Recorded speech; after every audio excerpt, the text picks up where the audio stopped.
Saudi আরবের নামকরা এক নারী অধিকার কর্মীকে আজ ৫ বছরের বেশি কারাদণ্ড দিয়েছে দেশটির আদালত। বাংলাদেশে খোলা বাজারে চালের দাম বেড়ে যাওয়ায় বিপাকে নিম্ন আয়ের মানুষ। আমরা মনে করেন 50 কেজি চাল আনতাম 1600 টাকা দিয়া, এখন বর্তমানে হয়েছে 3000 টাকা ডাবল। এখন কি করি, বাচ্চা কাচ্চা নিয়ে খাইতে পারুম না পারুম আর বুঝি না কথাটাই।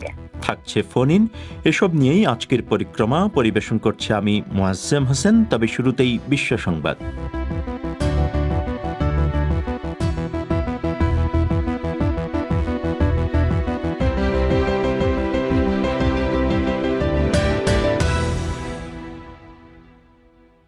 বিবিসি বাংলা বিশ্ব সংবাদ পড়ছি মিজানুর রহমান খান। বাংলাদেশে কক্সবাজারের শরণার্থী শিবির থেকে আজ রোহিঙ্গা শরণার্থীদের দ্বিতীয় একটি দলকে বঙ্গোপসাগরের এক দুর্গম দ্বীপ ভাসানচরে স্থানান্তর করা হচ্ছে। বিভিন্ন সূত্র থেকে পাওয়া খবরে বলা হচ্ছে ১৩টি বাসে করে এদের প্রথমে চট্টগ্রামে নিয়ে যাওয়া হচ্ছে। সেখান থেকে নৌবাহিনীর জাহাজে করে তাদের ভাসানচরে নেওয়া হবে। ভাসানচরে রোহিঙ্গাদের স্থানান্তরের সিদ্ধান্তটি বেশ বিতর্কিত এবং আন্তর্জাতিক ত্রাণ এবং মানবাধিকার সংস্থাগুলো এর বিরোধিতা করছিল। সৌদি আরবের নামকরা এক নারী অধিকার কর্মী লুজাইন আল হাদলুলকে আজ ৫ বছর ৮ মাসের কারাদণ্ড দিয়েছে দেশটির এক আদালত। তবে তার ২ বছর ১০ মাসের সাজা স্থগিত রেখে তাকে সামনের বছরের মার্চ মাসেই মুক্তি দেওয়া হতে পারে। তার বিরুদ্ধে সৌদি সরকার বিদেশি এজেন্ডা বাস্তবায়নের মাধ্যমে জাতীয় নিরাপত্তা হুমকির মুখে ফেলার অভিযোগ এনেছিল। মিস আল হাদলুল সৌদি আরবে মেয়েদের গাড়ি চালানো সহ নানা অধিকারের পক্ষে সোচ্চার ছিলেন। ফিলিপাইনের কিছু সৈন্য এবং প্রেসিডেন্টের নিরাপত্তা দলকে অননুমোদিত এক করোনা ভাইরাসের টিকা দেওয়ার পর স্বাস্থ্য কর্মকর্তারা সামরিক বাহিনীর সমালোচনা করেছেন। ফিলিপাইনের প্রেসিডেন্ট রড্রিগো দুতার্তে এবং সামরিক বাহিনী নিশ্চিত করেছে যে চীনের তৈরি এই ইনজেকশন এরই মধ্যে কিছু সৈন্যকে দেওয়া হয়েছে। তবে নিয়ন্ত্রক সংস্থা এখনও এই টিকা অনুমোদন করেনি এবং এর আমদানি বা বিতরণ বেআইনি। চীনের এক নাগরিক সাংবাদিক যিনি উহান নগরীতে করোনা ভাইরাসের প্রাদুর্ভাবের খবর দিয়েছিলেন তাকে ৪ বছরের কারাদণ্ড দেওয়া হয়েছে। ঝাং নামের এই সাবেক আইনজীবীর বিচার শেষ করা হয় মাত্র ঘণ্টাখানেকের মধ্যে। তার বিরুদ্ধে ঝগড়া বাঁধানো এবং গোলযোগে উস্কানি দেওয়ার অভিযোগ আনা হয়। এই নারী সাংবাদিকের রিপোর্ট সোশ্যাল মিডিয়ায় ব্যাপকভাবে শেয়ার করা হয়েছিল। ইউরোপীয় ইউনিয়নের রাষ্ট্রদূতরা ব্রিটেন এবং ইউর মধ্যে সম্পাদিত ব্রেক্সিট পরবর্তী চুক্তি সাময়িকভাবে অনুমোদন করেছেন। ব্রাসেলসে এক বৈঠকে তারা সর্বসম্মতভাবে এটি অনুমোদন করেন। এই চুক্তির মাধ্যমে ব্রিটেন এবং ইউর মধ্যে শুল্কমুক্তভাবে বাণিজ্য চালানো যাবে।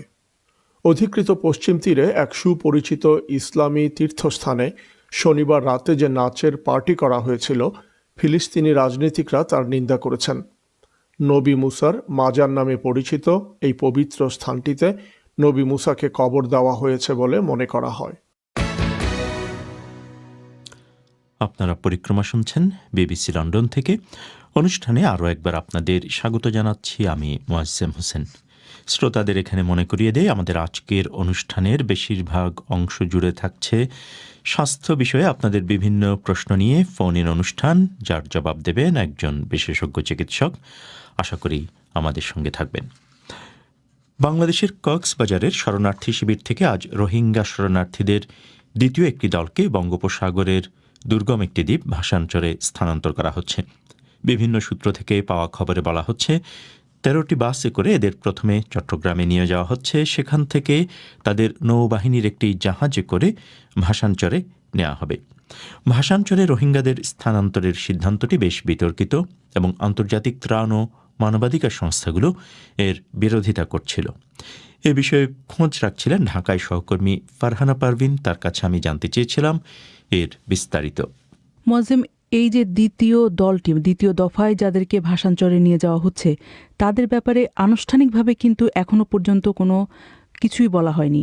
আমি যেটা জানতে পেরেছি সেটা সেখানকার স্থানীয় সাংবাদিক যারা রয়েছেন এবং বিভিন্ন সোর্সের মাধ্যমে আমরা সংবাদ সংগ্রহ করেছি, তারা বলছেন যে গতকাল থেকেই উখিয়া ডিগ্রি কলেজ মাঠে ১৩টি বাস অপেক্ষা করেছে এবং যারা যেতে চান ভাসানচরে তারা গতকাল বিকাল থেকেই সেখানে উপস্থিত হয়েছেন, অর্থাৎ এই কলেজের মাঠটিতে।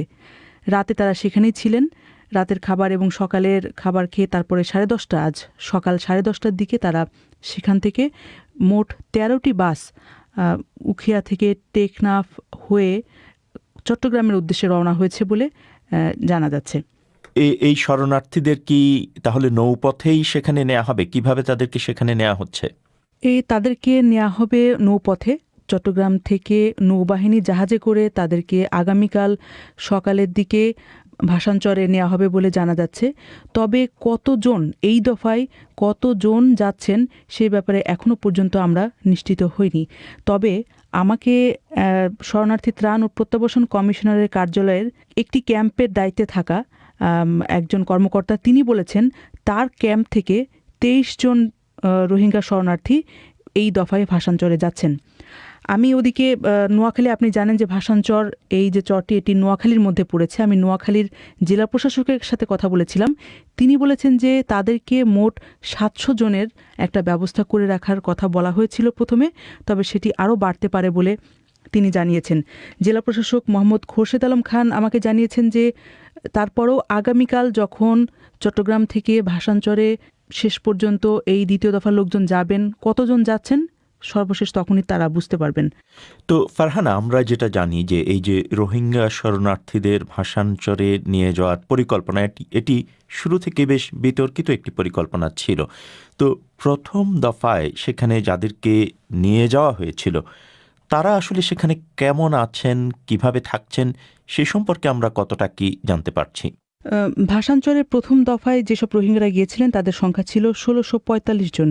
তো এই রোহিঙ্গা শরণার্থীরা সেখানে যখন যান প্রথম দফা, সেইখানে সরকার কিছু সাংবাদিকদেরকে নিয়ে যান। আপনি জানেন যে এই ভাসানচর এলাকাটা প্রত্যন্ত অঞ্চলে এবং এটি একটি সংরক্ষিত এলাকা। সেখানে যে কেউ চাইলেই যেতে পারবেন না, তাদেরকে সরকারের অনুমতি নিয়ে সেখানে যেতে হবে। তো যেসব সাংবাদিকরা সেখানে গিয়েছিলেন তারা সরকারের তত্ত্বাবধানেই ছিলেন এবং তত্ত্বাবধানে থেকেই তাদেরকে কাজটি করতে হয়েছে। তারা মূলত সেখানকার অবকাঠামোগত অবস্থা পরিস্থিতি সম্পর্কে জানিয়েছেন। এছাড়া স্বাধীনভাবে সাংবাদিকরা ঘুরে ফিরে যেভাবে কাজগুলো করেন বিভিন্ন খোঁজখবর নেওয়ার জন্য, সেটা আসলে কতটা তারা করতে পেরেছেন সেটা একটা প্রশ্নের থেকেই যায়। এছাড়া আমি যেমনটি বলছিলাম যে এর পরে এই দ্বিতীয় দফা যাওয়ার আগ পর্যন্ত এর মাঝে সাংবাদিকরা সেখানে যাওয়াটা আসলে খুব মুশকিল। আমি যেটা বলছিলাম যে এখানে অনেক অনুমতির প্রয়োজন রয়েছে এবং সেই সুযোগটা নেই আসলে ওখানে যে স্বাধীনভাবে কাজ করার। কাজেই এই প্রথম দফায় যারা গেছেন যেসব রোহিঙ্গা শরণার্থী তারা সেখানে কেমন আছেন, কিভাবে আছেন সেটা বলা খুব মুশকিল। বলছিলেন ঢাকা থেকে বিবিসি বাংলার ফারহানা পারভিন।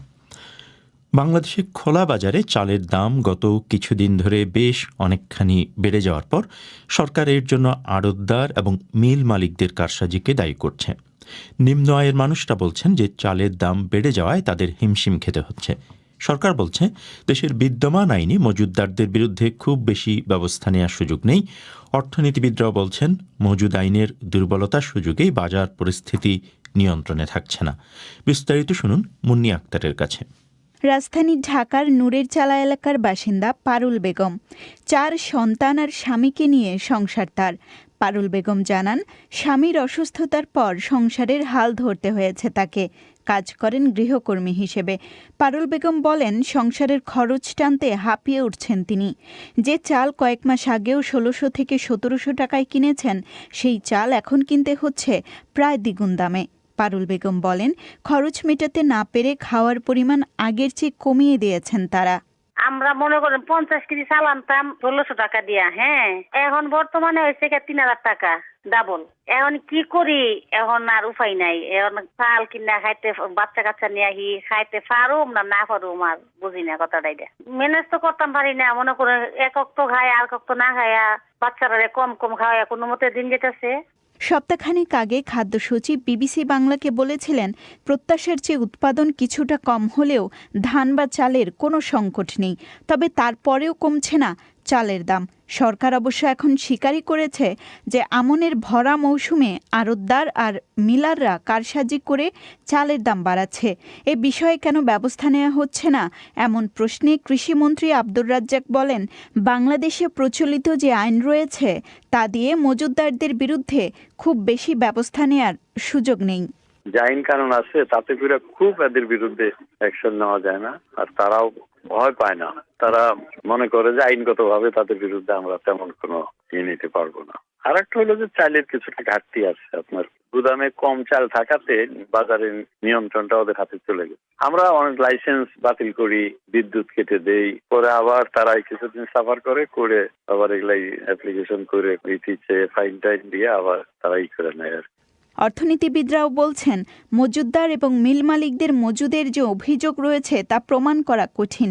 কারণ বাংলাদেশের মজুদ আইন অনুযায়ী একটি রাইস মিল 15 দিনে যে পরিমাণ ধান থেকে চাল প্রক্রিয়াজাত করতে সক্ষম, তার 5 গুণ ধান এবং দ্বিগুণ চাল সর্বোচ্চ 30 দিন পর্যন্ত মজুত করতে পারবে। অর্থনীতিবিদ নাজনীন আহমেদ বলেন, কিছু কিছু অটো রাইস মিল বিশালাকার হওয়ার কারণে আইন মেনেই ব্যাপক পরিমাণ ধান এবং চাল উদ্বৃত্ত রাখতে সক্ষম তারা। বাংলাদেশ ইনস্টিটিউট অব ডেভেলপমেন্ট স্টাডিজের এই গবেষক নাজনীন আহমেদ বলেন, এক্ষেত্রে হয় সরকারকে মজুদ আইন বাতিল করতে হবে, না হলে সংস্কার করতে হবে। প্রথম কথা হচ্ছে, আমি যদি মজুতদার এবং আড়তদারদের কারসাজি বলি, তাহলে সেই মজুদ আছে এবং আড়তদারের মধ্যে কারসাজি চলছে সেটার প্রমাণ থাকতে হবে। তো অটো রাইস মিলের মধ্যে যেগুলো অতি বড়, সরকারের মজুদ আইনে কিন্তু তারা কোনো অন্যায় করছেন না, কারণ সরকারের মজুদ আইন তাদেরকে যে পরিমাণ মজুদ করার অনুমতি দিয়েছে, তারা এত বড় যে ওই পরিমাণ মজুদ করলেও তাদের কাছে যেই পরিমাণ চাল থাকবে সেটা বিশাল পরিমাণে। তাহলে সরকারের উচিত হচ্ছে মজুদ আইনটা পরিবর্তন করা অথবা আগের আইন বাতিল করা। অর্থনীতিবিদরা বলছেন, বাজার নিয়ন্ত্রণে রাখতে আরও আগেই আমদানির সিদ্ধান্ত হওয়া উচিত ছিল, কিন্তু সেটি হয়নি। বর্তমানে চাল আমদানির যে সিদ্ধান্ত এসেছে, এটি বড় মৌসুমে ধানের দামের উপর প্রভাব ফেলতে পারে বলে আশঙ্কার কথা জানান তারা। আমদানির পরিবর্তে মিল মালিকদের সাথে বৈঠক করে তাদের বাজারে চাল ছাড়ার ব্যবস্থা করার উপর জোর দেওয়া উচিত বলে মনে করেন অর্থনীতিবিদ নাজনীন আহমেদ। ইম্পোর্টের সিদ্ধান্তটা আরো আগেই আসা দরকার ছিল। এখন বরং ইম্পোর্টের সিদ্ধান্ত নিয়ে যেগুলো নতুন এলসি খোলা হবে, সেই ইম্পোর্ট আসতে আসতে কিন্তু আবার আমার বড় ধান উঠে যাবে, তখন আবার কৃষক ধানের দাম পাবে না। তা সরকার তার যে বড় বড় অটো রাইস মিল গুলা, তাদেরকে বলা উচিত যে উনারা যেন চাল বাজারে ছাড়েন, কারণ উনারা কিন্তু এই যে বলছে যে সে ইচ্ছা করে ধরে রাখছে, তাহলে আপনি আইনে কেন এত বেশি ধরে রাখার অনুমতি দিয়েছেন? সে তো কোনো আইন বলবে যে আমি তো কোনো আইন মানছি না। এর আগে খাদ্য সচিব বিবিসি বাংলাকে জানিয়েছিলেন যে প্রথম চালানের 50,000 টন চাল ইতিমধ্যেই চট্টগ্রাম বন্দরে এসে পৌঁছেছে। এছাড়া জানুয়ারির মধ্যে আরও অন্তত 1.5 লাখ টন চাল বাংলাদেশে আসবে। ঢাকা থেকে মুন্নি আক্তার। আপনারা পরিক্রমা শুনছেন বিবিসি লন্ডন থেকে। এবারে ফোন ইন অনুষ্ঠানের জন্য আপনাদের নিয়ে যাচ্ছি ঢাকা স্টুডিওতে। সেখানে আছেন সহকর্মী সায়েদা আক্তার। বিবিসি বাংলার পরিক্রমার ফোন ইনে সবাইকে স্বাগত জানিয়ে শুরু করছি।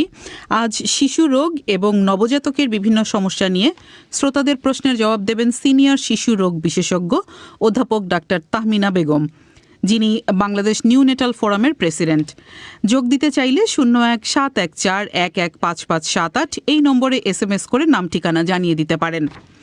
আমরা চলে যাব আমাদের শ্রোতাদের কাছে যারা ইতিমধ্যেই টেলিফোন লাইনে অপেক্ষা করছেন। শুরুতেই যাচ্ছি ঢাকার একজন শ্রোতা হুমায়রা আঞ্জুম বুশরা। জি, আসসালামু আলাইকুম। ওয়ালাইকুম আসসালাম। আমার বাচ্চার বয়স 5 মাস হবে এই 4 তারিখে। তো এখন তো বাড়তি খাবার দেওয়ারও সময় হয়েছে। এখন আর ওর প্যারেন্টকে কিভাবে যত্ন করতে হবে, কি খাওয়ানো যাবে, এইসব একটু দিয়ে। অনেক ধন্যবাদ মা। আসসালামু আলাইকুম। আমি প্রথমে সবাইকে সালাম দেওয়ার সুযোগ পাইনি। তো আপনার বাচ্চা 6 মাস যদি হয়ে থাকে পরিবারের খাবার শুরু করবেন। আমরা যা খাই, বাড়িতে যা রান্না হবে সবকিছু খাওয়াবেন। আমরা সবসময় বলি বাড়ির খাবার হাড়ির খাবার। আপনি একটু খিচুড়ি দিয়ে দিতে পারেন, ফলের রস দিতে পারেন, তারপরে একটু সুজি রান্না করে খাওয়াতে পারেন, পাকা কলা খাওয়াতে পারেন, হ্যাঁ, তারপরে আর কদিন পর একটু ডিম খাওয়াতে পারেন। আমরা মোট কথা হচ্ছে যে আমরা যা খাই, বাড়িতে যা রান্না হবে আপনি সবকিছু একটু একটু করে অভ্যাস করাবেন। তা না হলে পরবর্তীতে ও পরিবারের খাবার খেতে যাবে না। ধন্যবাদ। এবারে ঠাকুরগাঁওয়ের একজন শ্রোতা তৌহিদুল ইসলাম। জি জি, আসসালামু আলাইকুম। ম্যাডাম, আমার বাচ্চার বয়স হলো আজকে 25 দিন। জন্ম থেকে দেখা যাচ্ছে মানে পেশাবের পরিমাণটা অত্যাধিক বেশি। দিনের বেলা পেশাব কম হয়, কিন্তু রাত্রের বেলা বেশি। এবং আপনার পাশাপাশি ওর দেখা যাচ্ছে দুধ খাওয়ার পর একটু পরে দেখা যাচ্ছে বমি করে, মানে নাক মুখ দিয়ে একবারে বমি করে। আচ্ছা, মুছে দিলে অনেক ক্লিয়ার, আর সুন্দর। কোনো সমস্যা হয় না। তো কি করা যায়? এটি কিন্তু ভাই একটা 25 দিনের বাচ্চাটা স্বাভাবিক। হ্যাঁ, স্বাভাবিক কেন বলছি, বাচ্চা তো নিশ্চয়ই বুকের দুধ খাচ্ছে। তো একটা বাচ্চা শুধু পানি জাতীয় খাবার খাচ্ছে সারাদিন, প্রস্রাব তো বেশি হবেই। হ্যাঁ, তো এটা স্বাভাবিক ব্যাপার। 24 ঘন্টায় 6 বারের বেশি প্রস্রাব হবে এবং রাত্রেবেলা বেশি প্রস্রাব হবে। আর বমির কথা যেটা বলছেন সেটা আসলে বমি না। খেতে হয় কি, আমরা যেরকম হিসাব করে খাই যে আমরা কতটুকু খাবো, তারপর খাবার চিবিয়ে গিলি। হ্যাঁ, বাচ্চারা করে কি, যখন ক্ষুধা লাগে তখন নাকে মুখে খায়, মায়ের দুধটা টেনে টেনে খায় এবং ওর যতটুকু ক্ষমতা, ক্যাপাসিটি, মানে ওর খাদ্য নালী পাকস্থলীর যতটুকু ক্যাপাসিটি তার চাইতে সে বেশি খেয়ে ফেলে। মুখের মধ্যে বেশি রয়ে যায়, গলার মধ্যে বেশি রয়ে যায় এবং খাবার পরে এটা ছেড়ে দেয়। এটা কিন্তু বমি না। ঠিক আছে, আপনার স্ত্রীকে বলবেন যে খাওয়ানোর সময় একটু স্লোলি খাওয়াবেন, কিছুক্ষণ খাওয়াবেন, কিছুক্ষণ নিপলটা টিপ দিয়ে ধরে রাখবেন, কিছুক্ষণ খাওয়াবেন, কিছুক্ষণ নিপলটা টিপ দিয়ে ধরে রাখবেন, যাতে করে এটা ট্রাফিক সিগন্যালের মতন, কিছু গাড়ি যাবে কিছু গাড়ি যাবে না। হ্যাঁ, আস্তে আস্তে খাওয়াবেন স্লোলি এবং খাওয়ার পরে আস্তে করে ঢেকুর তুলবেন। হ্যাঁ, ঢেকুর তুললে বাচ্চার অতটা বমি হবে না, কিন্তু একটু বমি হলেও ভয় পাবে না, এটা স্বাভাবিক। এবারে খুলনার একজন শ্রোতা মুসলিমা আক্তার, তিনি আসছেন তার প্রশ্নটি নিয়ে। হ্যাঁ, আমার বাচ্চার বয়স 7 মাস 23 দিন। তো 3 মাস পর থেকে ওর সর্দি কাশি লেগেই থাকে। তারপর আপনার ওষুধ দিচ্ছি, তো ওষুধে কিছুদিন ভালো থাকে, আবার শুরু হয়। এই 15 দিন হচ্ছে ওষুধ খাওয়াচ্ছি, কিন্তু ভালো ফল পাচ্ছি। আমি জানি না আপনাদের ফ্যামিলিতে কারো আছে কিনা এরকম সর্দি কাশির সমস্যা। যদি কারো থেকে থাকে তাহলে বাচ্চা এটা বংশানুক্রমিক ভাবে এই জিনিসটা হয়, যে একটু অ্যালার্জির সমস্যাটা, একটু ঋতু পরিবর্তন, সিজন চেঞ্জ হলে বাচ্চাদের একটু সর্দি কাশি হতে পারে। তো এটা আমার মনে হয় এটা ঘাবড়ানোর কিছু নাই। আপনি একটা ওষুধের নাম লিখে নিতে পারেন, যেটা হচ্ছে এটা মন্টিলুকাস ট্যাবলেট আছে একটা, ওই ট্যাবলেট 4 মিলিগ্রাম, ওই ট্যাবলেটটা পানি দিয়ে গুলে রাত্রে একটা করে খাওয়াবেন। আর প্রোজমা একটা ওষুধ আছে, এই ওষুধটা 1 চামচ করে রাতে একবার খাওয়াবেন, নিয়মিত খাওয়াবেন। যে কতদিন শীতকাল থাকবে আপনি খাওয়াবেন, খাওয়ালে দেখবেন যে ইনশাল্লাহ আর ঘন ঘন ঠান্ডাটা লাগবে না। আর যেহেতু একটু বড় হয়ে গেছে বাচ্চা, একটু কুসুম গরম পানির মধ্যে একটু মধু দিয়ে খাওয়াতে পারেন, একটু বেশি করে ভিটামিন সি খাওয়াবেন। হ্যাঁ, লেবু, মালটা, কমলা এগুলো খাওয়াবেন, খাওয়ালে ঘন ঘন ঠান্ডা লাগবে না। আর যদি নাক দিয়ে সর্দি পড়ে তাহলে সর্দির ওষুধ যেটা বাজারে কিনতে পাওয়া যায়, সর্দির ওষুধ 1/2 চামচ করে দিনে 2 বার খাওয়াতে পারেন। আর কাশির জন্য সালবিউটামল সিরাপটা 1/2 চামচ করে দিনে 3 বার খাওয়াতে পারেন। আমি আবারও বলছি যে বাচ্চা ঘন ঘন ঠান্ডা লাগায় ভিটামিন সি খুব ভালো কাজ দেয়। ভিটামিন সি খাওয়ালে বাচ্চাদের ঘন ঘন ঠান্ডা লাগবে না। আর হচ্ছে রোজমা ওষুধটা 1 চামচ করে রাতে একবার খাওয়াবেন এবং মন্টিলুকাস ট্যাবলেট 4 মিলিগ্রাম একটা করে রাতে একবার পানি দিয়ে গুলে একটা রাতেবেলা খাওয়াবেন, তাহলে ঘন ঘন ঠান্ডাটা লাগবে না। ধন্যবাদ। এবারে ঢাকার একজন শ্রোতা আলম মিয়া, তিনি তার প্রশ্নটি নিয়ে আসছেন। আসসালামু আলাইকুম। ওয়ালাইকুম আসসালাম। জি ম্যাডাম, কাছে আমার প্রশ্ন হচ্ছে, বাচ্চা মানে আমার ভাগ্নি, ওনার বয়স 2 মাস। তো জন্ম হওয়ার পরে আর কি 15 দিনের মধ্যে গায়ের মধ্যে আর কি ছোট ছোট দাগ, লাল দাগ আর কি, লাল আর কি দাগের মতো আর কি, আপনার হচ্ছে গুটি গুটি বলা যায়, ছোট্ট ছোট আর কি, এগুলো দাগ আর কি গায়ের মধ্যে আর কি, পুরো শরীরে আর কি। তো হয়েছে, হওয়ার পর আবার বাজারে নিয়ে গেছিল, বাজারে নিয়ে যায়নি আর কি, ওষুধ আর কি। আপনার নেটওয়ার্কটি বোধহয় সমস্যাযুক্ত। আপনি একটু নেটওয়ার্ক ভালো আছে এরকম কোনো জায়গায় দাঁড়িয়ে যদি প্রশ্নটি করেন তাহলে ঠিক মতো শোনা যাবে। তো আমার মনে হয় আমরা যতটুকু শুনেছি যে লাল লাল দাগ, এটা 2 মাসের বাচ্চার সারা শরীরে লাল দাগ, এটা না দেখে ঠিক বলতে পারবো না। হয়তো আপনার কাছাকাছি কোনো শিশু বিশেষজ্ঞ যদি থাকেন তাহলে তাকে নিয়ে একটু দেখিয়ে নেন। অনেক সময় যে অনেকগুলো হওয়ার কথা না, একটা দুটা তিনটা থাকতে পারে, একটু বড় বড় লাল লাল দানার মতন, এটাকে আমরা বলি হেমানজিওমা। এটা রক্তনালীগুলো কিছু কিছু জায়গায় জমে থাকে।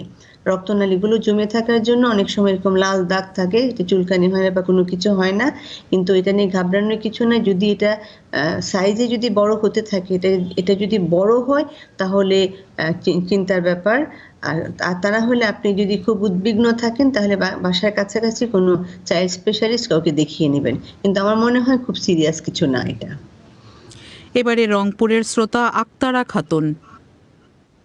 ম্যাডাম, জি। আমার বাচ্চার জি, বয়স আসসালামু 17 মাস।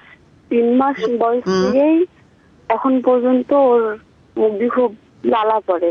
এর জন্য আমার করণীয় কি, আমি কি করতে পারি? আপনি কি ফিডার খাওয়ান কিনা বলেন তো? বোতল দিয়ে দুধ খাওয়ান বাচ্চাকে? না না, আমার বুকের দুধ খাইছিল। মুখের দুধ খায়। মুখে কি জিহ্বার মধ্যে কি সাদা সাদা স্পট পড়ে আছে? না। লালা পরে 3 মাসের বাচ্চা লালা পড়ার কোনো কারণ দেখি না। তারপরে আপনি নিস্টেটিন ক্যান্ডেক্স বা নিস্টেটিন ড্রপ, এটা 15 ফোঁটা করে 4 বার, এটা 7 দিন দিয়ে দেখতে পারেন জিহ্বার উপরে। যে 15 ফোঁটা কিন্তু পুরাটা দিবেন না, 15 ফোঁটা ওষুধ নেবেন, এই 2 ফোঁটা করে মুখের মধ্যে ঘুরিয়ে ঘুরিয়ে দিবেন খাবারের পরে, দিনে 4 বার 7 দিন। তাহলে এটা আশা করি কমে যাবে ইনশাল্লাহ। কিন্তু এটা সাধারণত কি কারণে হয়? এটা সাধারণত লালা পড়ার কারণটা আসলে অনেকগুলো, 3 মাস বয়স তো বাচ্চার, যে যারা বোতল দিয়ে দুধ খাওয়ায়, বোতলের প্লাস্টিকের ঘষা লেগে মুখে একটু ফাঙ্গাস হয়, তাদের এটা হয় সাধারণত। আর কোনো বাচ্চা, এটা এখন ঠিক বলা যাবে না যেহেতু বাচ্চা কোথায় ডেলিভারি হয়েছে, বাচ্চার জন্মের পরে কেঁদেছি কিনা। কোনো কারণে যদি এমন হয় যে বাচ্চা হোম ডেলিভারি, বাচ্চা জন্মের পরে কাঁদে নাই, ব্রেনের অক্সিজেন সাপ্লাই কম, সেই বাচ্চাগুলো অনেক সোয়ালোয়িং প্রবলেম হয়, ঢুক গিলতে পারে না। ঢুক গিলতে পারে না, তখন আমরা করি কি, খাবার মুখে নিয়ে গিলে ফেলি, ঢুক গিলি। সেই বাচ্চাটা যখন মুখে যে আমাদের যে লালাটা তৈরি হয়, স্যালাইভা যেটাকে আমরা বলি, এটা তৈরি হয়, এটা কিন্তু আমরা গিলে ফেললাম। কিন্তু ওই বাচ্চাগুলো মাসেল উইকনেসের জন্য, গলা থ্রোটের যে মাসেলগুলো উইকনেসের জন্য এটা সোয়ালো করতে পারে না, গিলতে পারে না, তার জন্য লালাটা মুখ দিয়ে সামনের দিকে চলে আসে। কিন্তু আর একটু বড় না হলে এটা বলা যাবে না, এবং পুরোপুরি হিস্ট্রিটা আমাকে জানতে হবে যে বাচ্চাটা কোথায় ডেলিভারি হয়েছিল, জন্মের পরে তার খিঁচুনি হয়েছিল কিনা, বা অনেকক্ষণ দেরিতে কাঁদছে কিনা। এগুলো আমার একটু জানা দরকার ছিল। কিন্তু আপাতত আপনি যে ওষুধটার কথা বলেছি মা, সেটা ব্যবহার করেন। আর যদি কাছাকাছি কোনো ডাক্তার, কোথায় ডেলিভারি হয়েছে বাচ্চাকে বলেন তো, বাচ্চা হয়ে সাথে সাথে কেঁদেছি কিনা একটু বলেন তো আপনি। ম্যাডাম, ও 17 মাস বয়স এখন, আর 3 মাস বয়স থেকে লালা পড়া শুরু হয়েছিল। আচ্ছা, 3 মাস বয়স থেকে লালা পড়া শুরু। তাহলে আমি বলছি যে এটা ওষুধের না, এই তো জেনেরিক নেমটা বলতে পারবো না, মাইক্রোরাল জেল। তাহলে জেলটা আঙ্গুলের মধ্যে নিয়ে জিহ্বার মধ্যে ঘষে লাগাবেন, দিনে 3 বার 7 দিন লাগাবেন। আর একটা কাজ করবেন, মাঝে মাঝে বাচ্চার জিহ্বা, আপনি কি আমাকে দেখতে পাচ্ছেন? না, দেখতে পাচ্ছেন না, কারণ এটা রেডিও সম্প্রচার, এটা আমাদের সামাজিক মাধ্যমে দেখা যাচ্ছে না।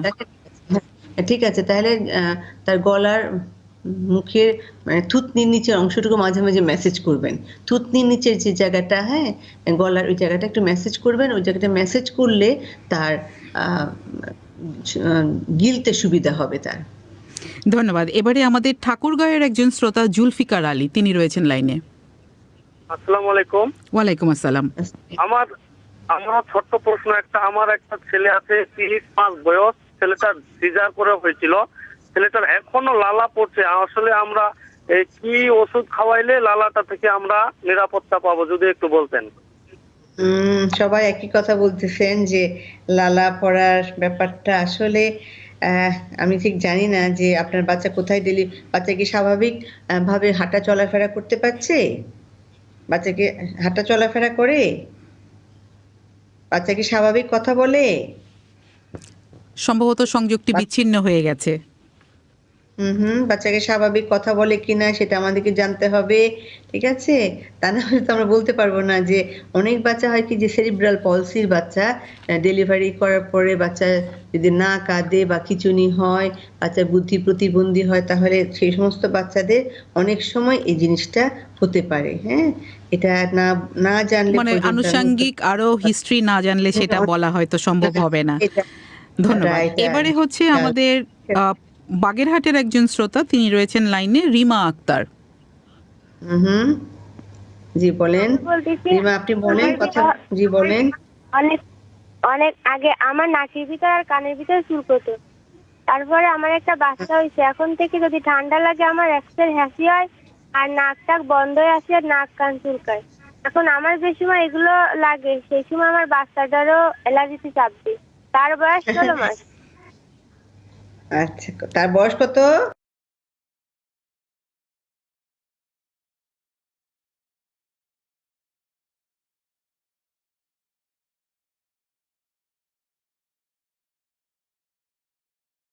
16 মাস। একই জিনিস আপনাদের এটাকে বলে অ্যাট্রোপি, মানে অ্যালার্জির সমস্যা আছে আপনার এবং আপনার বাচ্চার। হ্যাঁ, এটা হচ্ছে বংশানুক্রমিক ধারায় বংশানুক্রমিক রোগ, মা বাবার থাকলে বাচ্চার হতে পারে।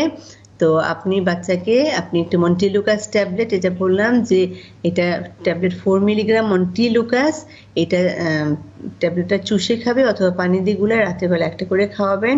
এবং কিটোটিফেন একটা সিরাপ আছে, কিটোটিফেন, এই সিরাপটা ওষুধের দোকানে যেয়ে বললেই হবে, তারা আপনাকে ওষুধ দিতে পারবে। 1 চামচ করে রাতে একবার প্রতিদিন খাওয়াবেন। হ্যাঁ, ঠিক আছে। এটা আগামী 2-3 মাস নিয়মিত খাওয়াবেন। এখন তো ড্রাই সিজন, শুকনা সিজন, সেজন্য বাচ্চাদের অনেক সময় এরকম হয়।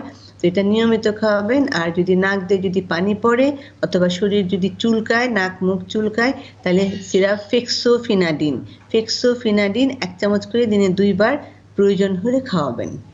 ঠিক আছে, ধন্যবাদ। এবারে নেত্রকোনার একজন শ্রোতা রিনা হায়াত।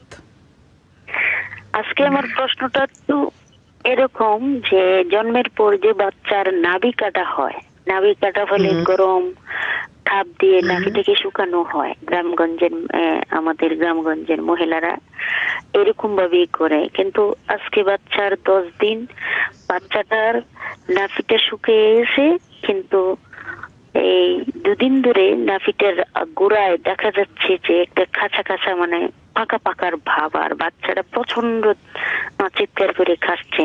এই বিষয়ে আমি জানতে চাইছিলাম যে এটার কি করণীয় আছে।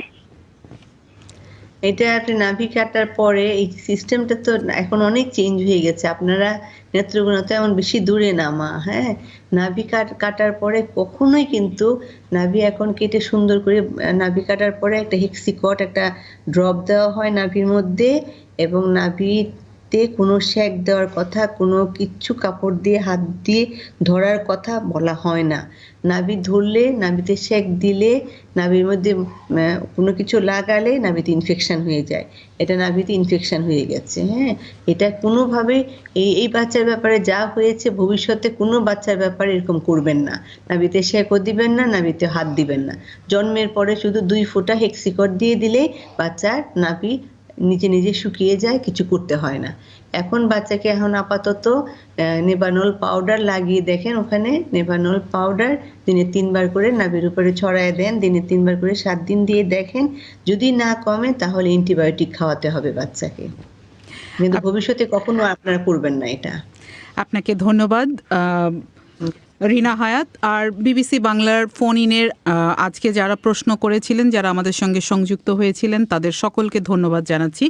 সময় স্বল্পতার জন্য যাদেরকে আজকে সুযোগ দেওয়া গেল না এই বিশেষজ্ঞ চিকিৎসকের কাছে প্রশ্ন উত্থাপন করবার জন্য, তাদের কাছে দুঃখ প্রকাশ করছি। এবং আগামী অনুষ্ঠানে নিশ্চয়ই তাদের সঙ্গে কথা হবে এবং তাদের কোনো না কোনোভাবে সংযুক্ত করা যাবে, এই আশা রাখছি। আরেকবার ধন্যবাদ জানাচ্ছি অধ্যাপক ডাক্তার তাহমিনা বেগম, যিনি সিনিয়র শিশুরোগ বিশেষজ্ঞ এবং বাংলাদেশ নিউ নেটাল ফোরামের প্রেসিডেন্ট। সকলকে শুভেচ্ছা জানিয়ে ফিরিয়ে নিয়ে যাব বিবিসির লন্ডন স্টুডিওতে, সেখানে রয়েছেন মোয়াজ্জেম হোসেন। সায়েদ, আপনাকে অনেক ধন্যবাদ। ঢাকা স্টুডিও থেকে ফোন ইন পরিবেশন করলেন সহকর্মী সায়েদ আক্তার। শেষ করার আগে আবারও সংবাদ শিরোনাম। সৌদি আরবের নাম করা এক নারী অধিকার কর্মী লুজাইন আল হাদলুলকে আজ 5 বছর 8 মাসের কারাদণ্ড দিয়েছে দেশটির এক আদালত। তিনি সৌদি আরবে মেয়েদের গাড়ি চালানো সহ নানা নারী অধিকার ইস্যুতে সোচ্চার ছিলেন। বাংলাদেশের কক্সবাজারের শরণার্থী শিবির থেকে আজ রোহিঙ্গা শরণার্থীদের দ্বিতীয় একটি দলকে ভাষান্তরে স্থানান্তরিত করা হয়েছে। আমাদের পরবর্তী অনুষ্ঠান শোনার আমন্ত্রণ জানিয়ে লন্ডনের স্টুডিও থেকে আমি মোয়াজ্জেম হোসেন এখানেই বিদায় নিচ্ছি। ভালো থাকবেন, শুভরাত্রি।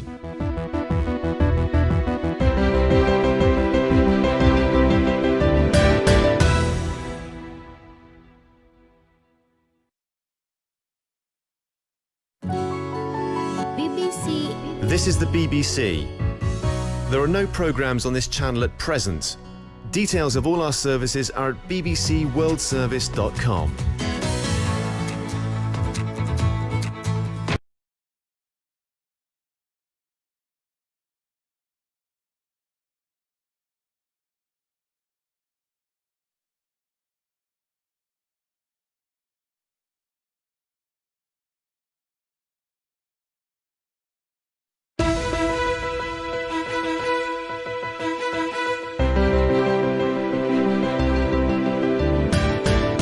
বাংলাদেশের কক্সবাজারে শরণার্থী শিবির থেকে আজ রোহিঙ্গা শরণার্থীদের দ্বিতীয় একটি দলকে ভাসানচরে নেওয়া হচ্ছে।